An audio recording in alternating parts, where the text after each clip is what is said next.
Welcome back, everybody. Time now for our great day getaway. We have had so much fun sharing our trip with you this week, and it's not over yet. Yeah, our final day in Florida. Oh, we had such a great time. And we went for a really incredible excursion I'd love for you to try on the water that we think is really a must-do. Take a look. This day of our journey in New Smyrna Beach takes us to the water. Not the beach, but to a different body of water. That's where we meet up with Eric Hansen, the owner of Viking Eco Tours. He's been doing these group outings on the water for about 3 years now and loves it. Right now we're in Canaveral National Seashore over at the Apollo Beach Visitor Center.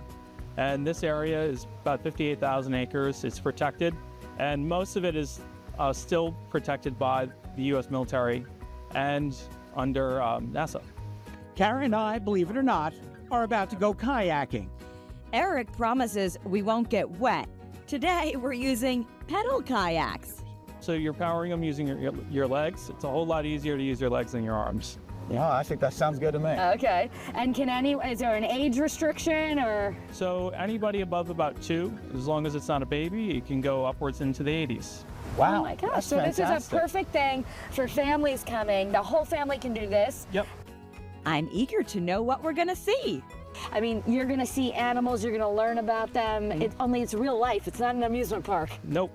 It's everything you could see on your own, and it's everyday life. Wow. I try to keep things in perspective for folks, keep activities for things that they otherwise can't do on their own, but afterwards they might be able to. We get a quick lesson on how to use the kayaks. Our kayaks are powered using these pedal drives. It's 1 foot forward, 1 foot back. When you have 1 foot forward, these fins will sit flat to the bottom of your kayak, right on the bottom. I'll drop them in for you guys when we're getting in the water. It'll fit right in this slot, it'll lock into place, they won't budge. It's the only good time to have a boat with a hole in it.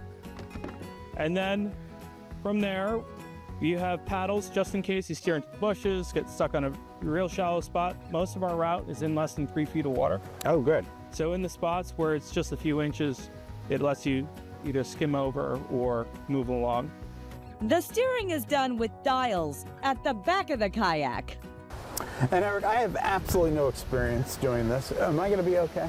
Yep. Okay. No one's fallen out yet, and today's not the day. And do both people pedal and do the work, or only one? It depends. So a lot of folks in the back like to say that they're doing all the work.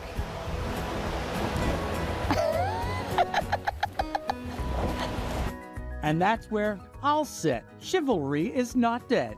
We suit up and Eric drags the boat to the water where we promptly get in. Out we go. Once we get set and get our bearings, Kara is skeptical of my steering abilities. I'm fully convinced Scott wants us to tip over because he's trying to tip us. That is not true. Okay, have we almost tipped over? Or at Yes. least a few times? We beached once, we got the left and right wrong, and now we're doing... I don't want to pedal. I just want to know we're not tipping over. We're not tipping over. The scenery is beautiful. Lovely. Beautiful and stunning. You really have to try this. It's really remarkable. It is so peaceful and so calm. And once you figure out the pedaling, it's not bad at all. It's easy. Thankfully, we find a calm spot out of the wind and chat with Eric for a bit. This is so peaceful. So peaceful. We're out of the wind. Eric, what are we supposed to be seeing? I know we're not seeing anything right now, but what comes here? So we'll see a lot of wading birds. Right now we're tucked away along the mangroves. What do they do for us, the mangroves? For us, as the main purpose, there is wildlife habitat.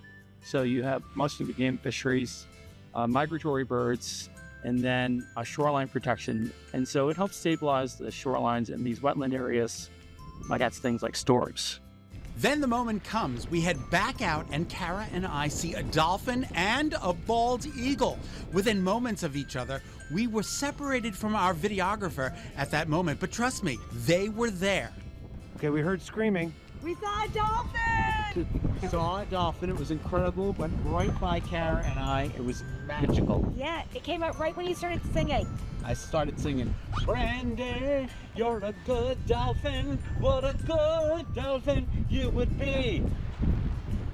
But clearly his life is love and his labor is the sea. The only thing we missed, a manatee.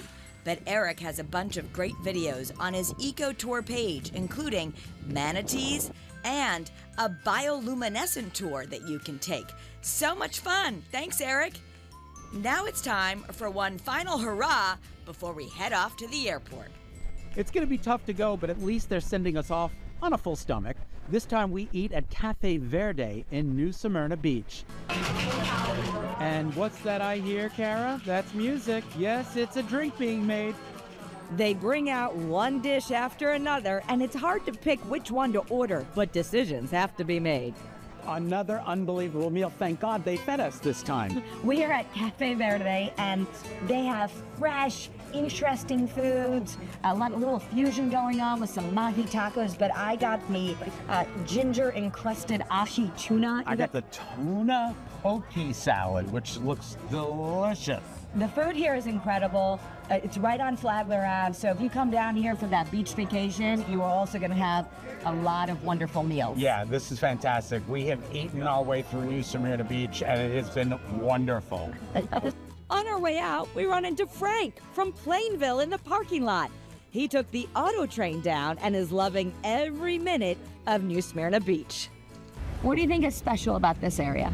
The beach, mainly. Yeah. The beach and the Flagler Avenue. It's like going to Provincetown on Newport, Rhode Island. Isn't it It's a amazing? little small community. And they had the Mardi Gras parade last night. Wasn't that great? So It fun. was fantastic, yeah. Yeah. I love that.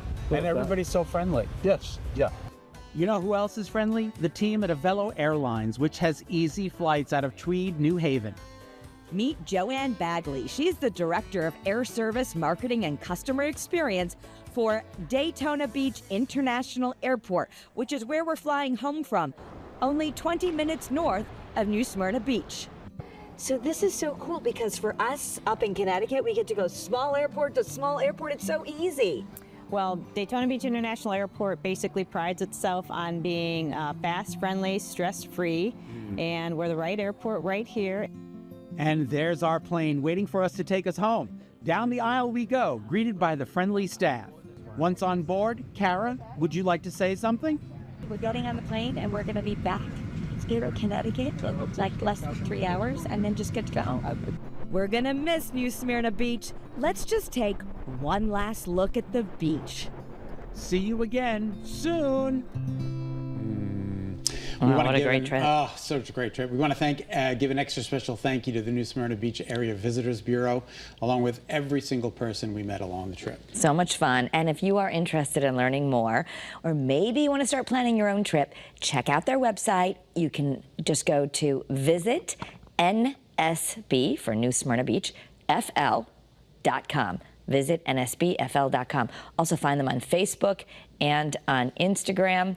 And maybe you're just going to win the trip, Scott. Absolutely. And now, the moment you've been waiting for, you could win a trip for two to New Smyrna Beach, including airfare to and from Daytona Beach International, a stay at the Spring Hill Suites, and more.